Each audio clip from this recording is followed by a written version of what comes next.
Hello, I'm Kim. I'm an engagement and mentoring officer for the Employment and Skills team at Sandwell Council. I started with Sandwell Council on a business admin level 2 apprenticeship in 2013. I'm Charlie. I'm a lead designer working with the architects at Sandwell Council, and I started my business admin apprenticeship in 2015. Hello, I'm Charlotte. I work as an assistant quantity surveyor at Sandwell Council, and I started my business admin apprenticeship in 2017.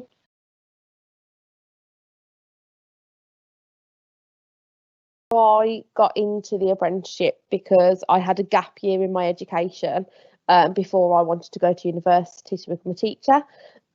So in that gap year, I met with the team that I work for at the youth club that I used to volunteer at, and found the job to be sort of interesting. So I applied for the business admin apprenticeship and sort of never left. In my second year of my A levels, I decided to work experience, so I came to Sandwell and was offered to have like work experience with urban design and building services, working with the different teams.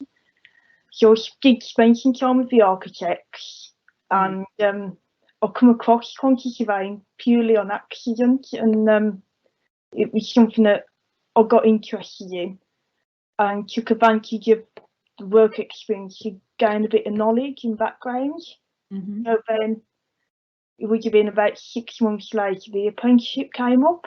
I thought, okay, I'll apply for that and see where it leads. It stemmed from falling out of love with education at school, high school level. I didn't enjoy school and being told what to do. And then I tried college and didn't enjoy college. So an apprenticeship sort of seemed a good way to combine the sort of tasks of doing as well as learning a little bit as well on the job.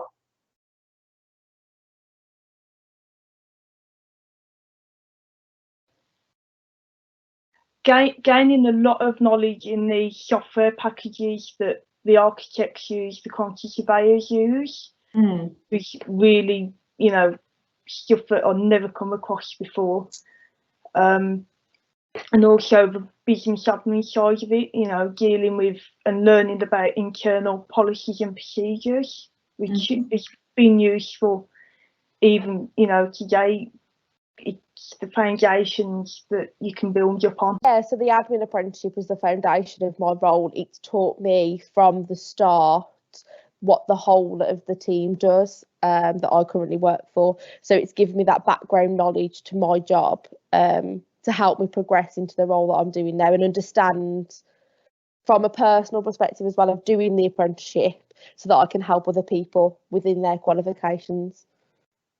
Initially, it was just sort of shadowing the architects and the technologists, watching what they were doing, and then they sort of let me have a go at what they were doing, starting to learn some of the basic sort of softwares sometimes in tandem to a live project, so it sort of give you something to work towards as opposed to a sort of make-believe project. And then along with that, as part of the apprenticeship, you had the admin stuff, so you learn to speak to people in a sort of professional way. You learn to use various softwares for writing meeting minutes and sending emails and all that sort of stuff. I finished my first apprenticeship, the business admin apprenticeship.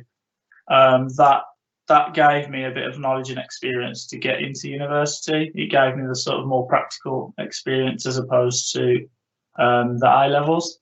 So I was able to go to university then for my degree, which is 3 years long. And then after that, I spent a couple of years in a private practice, and then I ended up coming back to Sandwell for this apprenticeship and to progress my career.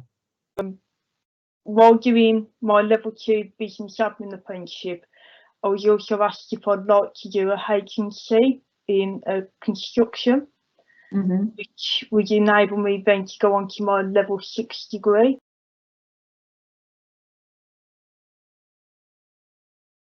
It is a level 6 quantity surveying degree. It also enables me to become a chartered quantity surveyor at the end of it as well. So I then progressed on to a business admin level 3 apprenticeship with the council.